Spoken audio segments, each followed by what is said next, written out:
Stock market లో invest చేసి మీ డబ్బులు డబుల్ చేసుకోవాలనుకుంటున్నారా? విజయవాడలో జరిగే సుందరరామిరెడ్డి గారి లైవ్ సెమినార్ కి అటెండ్ అవ్వండి.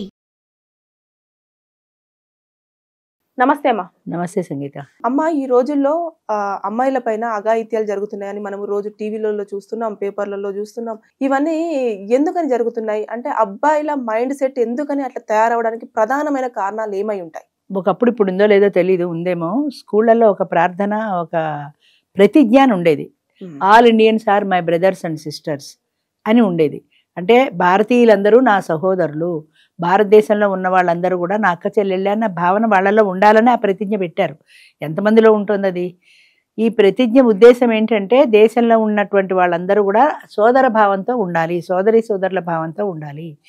అది ఎలిమెంటరీ స్కూలు, హై స్కూల్ నుంచే లవ్ లెటర్స్ మొదలవుతున్నాయి కదా. మీరు కాలేజీకి వెళ్ళేదాకా ఎక్కడ ఉంటున్నాయి. సో అంచేత నేను ఫస్ట్ ఎలిమెంటరీ స్కూల్లో ఉద్యోగం చేశాను రావులపాలెంలో. అప్పుడు 3వ క్లాస్ అబ్బాయి, నువ్వు నిజంగా చెప్తున్నాను ఇది, అది నేను కళ్ళతో చూసింది. 3వ క్లాస్ అబ్బాయి 4వ క్లాస్ అమ్మాయికి ఒక లవ్ లెటర్ రాశాడు. రాసి వాడు ఫ్రెండ్కి ఇచ్చి పంపించాడు. అప్పుడే ఆ రోజుల్లో, ఎప్పుడు 1983లో చెప్తున్నాయి. కాగితం లాక్కొని వాడిని 2 తిట్టి ఏం రాశాడని చూస్తే వాడికి ఆలే రావు. వాడు ఏం రాస్తాడు లవ్ లెటరు? దాంట్లో ఏదో 2 పిచ్చి గీతలు పెట్టాడు, ఏదో 2 గీసాడు. ఏం రాయలేదు వాడికి, రాతే రాదా ఆలే రావు సరిగా. ఏం రాయలేదు, నేను నిన్ను ప్రేమిస్తున్నాను వాడు రాయలేదు. ఏం రాయాలో కూడా తెలియదు ఆ ఏజ్కి బహుశా. కానీ ఆ అమ్మాయిని చూసి వాడికి ఇష్టమైంది, రాయాలని మాత్రం అర్థమైంది. సినిమాల్లో చూస్తుంటారు కదా, రాశాను ప్రేమ లేక నేను అని పాటలు. అంచేత అది రాయాలనిపించి వాడు ఏదో రాసి వాడి ఫ్రెండ్కి ఇచ్చి పంపించాడు. అది లాక్కొని చూస్తే ఇది. దీనికి కారణం ఏంటి? అసలు రాయాలనే భావన వాడిలో ఎందుకు కలిగింది? ఇప్పటి సినిమాలు. అది 83 సంఘటన చెప్తున్నాను నేను. ఇప్పుడు 2003, 2004 వెళ్ళి 2005కి వచ్చాం. ఈ 25-30 ఏళ్లలో సమాజం ఎంత మారిపోయింది. ముఖ్యంగా ఈ టీవీలు, ఫోన్లలో ఎన్ని అశ్లీలకరమైన దృశ్యాలు, ఎన్ని ప్యాకేజీలు, ఎన్ని అడ్వర్టైజ్మెంట్లు ఉంటున్నాయో చెప్పలేము. నాకు తోడునడా పేరు మీద యూట్యూబ్లో ఒక ఛానల్ ఉంది.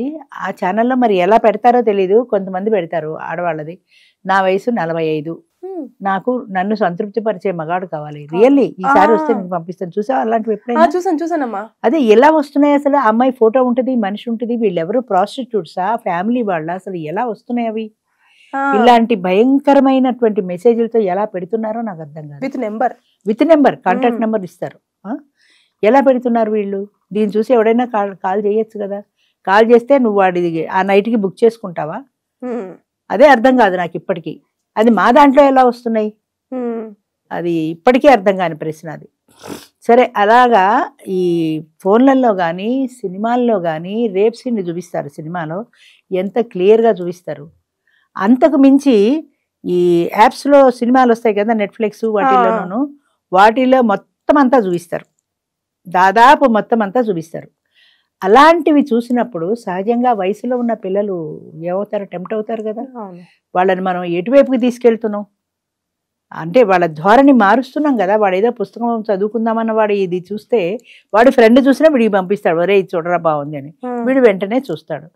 అంచేత దీనికి సగం కారణం ఈ అశ్లీలకరమైనటువంటి దృశ్యాలు ఈ యాప్ల్లో కానీ ఫోన్లో కానీ సినిమాల్లో కానీ చూపించడం.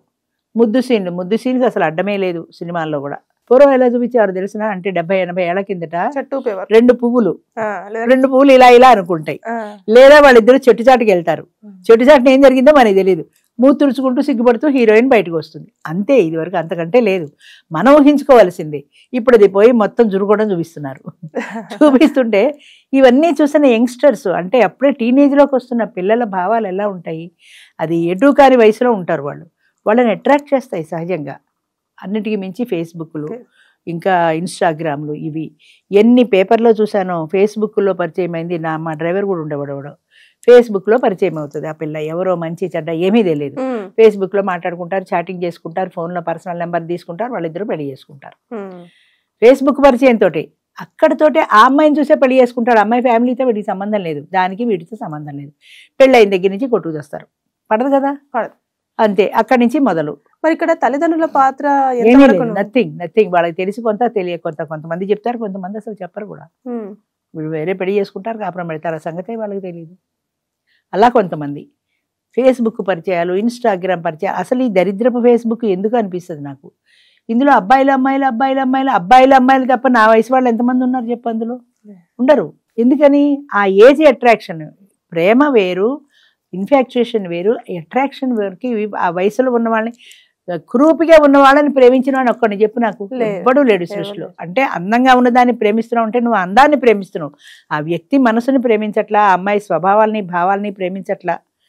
అందం ఒకటే నీకు ముఖ్యం అంతే. అందాన్ని చూసి ప్రేమిస్తారు, పడిపోతారు ఇందులో. అక్కడి నుంచి ఎవరి దారి వాళ్ళదే, మళ్ళీ కొట్టుకుంటారు, విడిపోతారు. ఎందుకు ఈ ప్రేమలో అంటే బాగుంది, అప్పట్లో వాళ్ళకి అదే ప్రపంచం. అంటే మరి ఇప్పుడు ఎలాంటి పాయింట్స్ చెప్పాలంటారు ఇప్పుడు ఉన్న పిల్లలకి? పాఠ్యాంశాలు స్కూల్లో టీచర్ పాఠం చెప్పేటప్పుడు, ఇప్పుడు శివాజీ కథ ఉంది, శివాజీ కథలో మనం విన్నాం, ఆవిడ భారత భాగవతాలు రామాయణాలు అందులో ఉండే వీరుల కథలు చెప్పి శివాజీని వీరుడిగా తీర్చిదిద్దింది అని. అంచేత మనం చిన్న చిన్న పిల్లలుగా ఉన్నప్పుడు వాళ్ళ మనసులో మనం వాళ్ళకి నాటాల్సింది ఏంటంటే ఈ సోదర భావం ఉండాలి, పరస్త్రీని మనం ఆశించకూడదు, సహాయం చేసే గుణం ఉండాలి, ఇలాంటి మంచి లక్షణాలు ఏవో చెప్పాలి. అసలు పేరెంట్స్కి ఖాళీ ఎక్కడుంది ఇలాంటి మంచి లక్షణాలు చెప్పడానికి? స్కూల్లో టీచర్ చెప్పాలి. స్కూల్లో టీచర్ వాళ్ళ సిలబస్ వాళ్ళది కానీ ఇలాంటివి ఎవరు చెప్పరు, చెప్పినా వినరు. అంచేత వాతావరణమే మారిపోయింది. స్కూల్లో టీచర్లు, ఇంట్లో పేరెంట్స్, పిల్లల పట్ల ప్రత్యేక శ్రద్ధ, ఇండివిజువల్ అటెన్షన్ ఉండాలి. టీచర్స్లో కూడా 40 మంది పిల్లలు నీ క్లాస్లో ఉంటే వాడు పాఠం విన్నారా లేదా, బాగా రాశారా లేదా కాదు, ఇండివిజువల్ అటెన్షన్. అంటే నువ్వు పాఠం చెప్పేప్పుడు వాడు శ్రద్ధగా వింటున్నాడా, అమ్మ నాన్న ఆట ఆడుకుంటున్నాడా స్కూల్లో, వాడు ఏం చేస్తున్నాడు అనే విషయం తెలుసుకోవాలి. కుర్చీలో కూర్చొని చదువుతారు పాఠం పుస్తకం. కుర్చీలో కూర్చుంటే లాస్ట్ బెంచ్లో వాడు నీకు ఏం తెలుస్తుంది? నువ్వు పాఠం చెప్పినసేపు 40 నిమిషాలు క్లాసులో కలిగి తిరుగుతూ పాఠం చెప్పు, ప్రతివాడు అలర్ట్ అవుతాడు. కనీసం టీచర్ చూస్తే తిడుతుందని ఆ 40 నిమిషాలైనా వాడు జాగ్రత్తగా ఉంటాడు. అలా ఎవడు పూర్గా ఉన్నాడు చదువులో, ఎవడు వెనకబడ్డాడు వాడిని పిలిచి వాడు పర్సనల్ అడుగు, నువ్వు వాడు ఎందుకు చదువులో వెనకబడుతున్నావు, నువ్వు ఫ్యామిలీ హిస్టరీ ఏంటి, నీకు ఏమిటి ప్రాబ్లము అని పర్సనల్ అటెన్షన్ తీసుకుని వాళ్ళకి కొంచెం జాగ్రత్తగా చేయగలిగితే పిల్లలు మంచిగా అవుతారు. ఒక మైనపు ముద్దలాంటి వాళ్ళు, మనం ఏ ఆకారం తీసుకొస్తే ఆ ఆకారంలోనే వస్తారు వాళ్ళు. అది ఏమీ తెలియకుండా వాళ్ళని ఫ్రీగా వదిలేసాము. 10th క్లాస్ నుంచే వాడికి ఫేస్బుక్లు ఉంటాయి, చాటింగ్లు ఉంటాయి, మా డ్రైవర్లు ఉంటారు, ఆ బయట కూర్చుంటారు, కిందకి వెడితే ప్రతి డ్రైవర్ చేతిలోనూ ఒక ఫోన్ ఉంటుంది. అది కూడా స్మార్ట్ ఫోన్ ఉంటుంది. చిన్న ఫోన్లు ఎప్పుడో మానేశారు, 5000 ఫోన్లు ఎవరో తీసుకోవట్లా.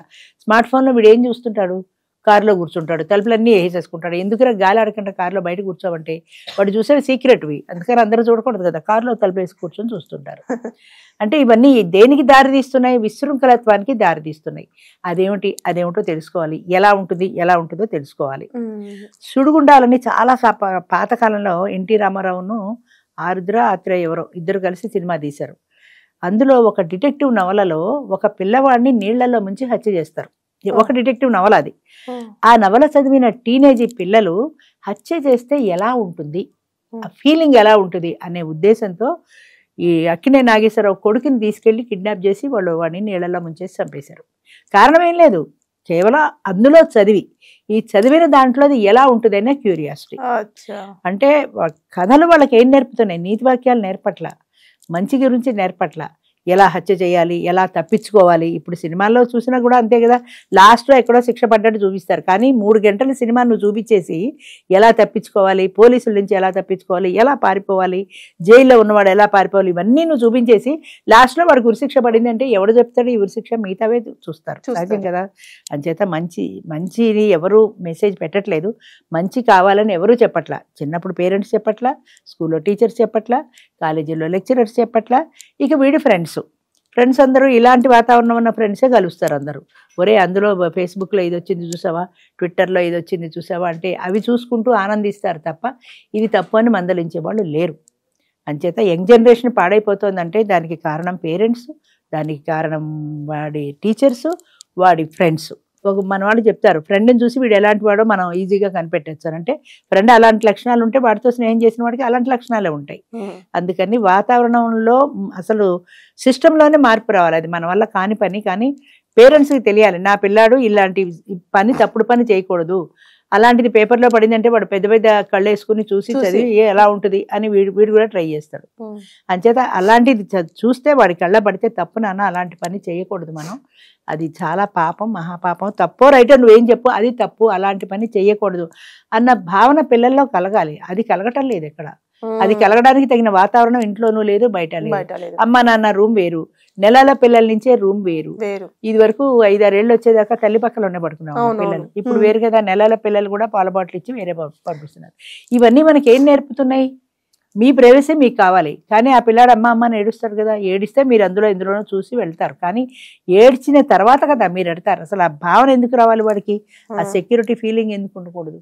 అమ్మ పక్కన నేను పడుకున్నాను, అమ్మ ఉంది నాకు అన్న భావన వాళ్ళు పోయింది కదా. ఒకలాంటి ఇన్సెక్యూరిటీతో పెరుగుతారు పిల్లలు. అలాంటి ఇన్సెక్యూరిటీ వాళ్ళకి రాకూడదు కదా. అంచేత మన సుఖం మన సంతోషం త్యాగం చేసి పిల్లల కోసమే మా జీవితం అన్న ధోరణిలో ఎంతమంది ఉంటున్నారు పేరెంట్స్. వాళ్ళు టీవీ చూస్తుంటారు, నువ్వు పోయి చదువుకోరా అంటే ఆ పిల్లాడు ఎందుకు చదువుకుంటాడు? మనం టీవీ చూస్తున్నాం, మరి వాడి మనసు టీవీ మీదే ఉంటుంది కదా. అంచేత వాడు సెల్ ఫోన్ చూసుకుంటాడు, నువ్వు టీవీ చూస్తే వాడు సెల్ ఫోన్ చూసుకుంటాడు. ఇక్కడ ఫోన్ కట్టేసుకుని పిల్లలకి అన్నాలు పెడతారు. సంవత్సరం లోపు పిల్లలకి, నెలల పిల్లలకి. మా వాళ్ళు టీవీ లేదే ఫోన్ లేదే భోజనం చేయరండి. నెల పిల్లాడికి 6 నెలల పిల్లాడికి 8 నెలల పిల్లాడికి అసలు ఫోన్ అనే వస్తువు ఉంది అని ఎలా తెలుసు? వాడు ఎప్పుడో ఏడిస్తే నువ్వు ఫోన్ ఇచ్చాను అంచేత అది ఆడుకుని వాడికి అలవాటు అయిపోయింది. వాడికి ఎడిట్ చేసింది మనమే, అది లేదే వాడు భోజనం చేయడు అని మనమే చెప్తున్నాం. వాడికి నువ్వే ఎడిట్ చేసి లేకపోతే అసలు మనకే పిచ్చెక్కిపోయినట్టు అయిపోతుంది. కనిపించకపోయేసరికి పిల్లలు కూడా ఏడుస్తారు. ఫోన్ చేతిలో పెట్టేదాకా పిల్లడు కూడా ఊరుకోడు. మనమే వాళ్ళకి అలవాటు చేస్తున్నాం, మనమే ఈ బిహేవియర్ అలవాటు చేస్తున్నాం, మనమే ఫేస్బుక్లో అలవాటు చేస్తున్నాం. నువ్వు ఫోన్ ఇవ్వకపోతే వాడికి ఫేస్బుక్ ఎక్కడిది? ఎలా చాటింగ్ చేస్తాడు? అంచేత ఇవన్నీ కావాలి అంటే మగపిల్లలు ముందు, ఆడపిల్లలు రేపులు అవి ఇవి అంటున్నారు కానీ అంతకు మించి మగపిల్లవాడికి ఎక్కువ క్రమశిక్షణ కావాలి. పరాయి ఆడదాన్ని చూసి టెంప్ట్ అయ్యే ఫీలింగ్ మగవాడికి ఉండకూడదు. ఆడదాన్ని చూడగానే వీడికి ఇదే భావన రాకూడదు. ఎంతసేపటికి వాడి మైండ్లో ఇదొకటే భావన.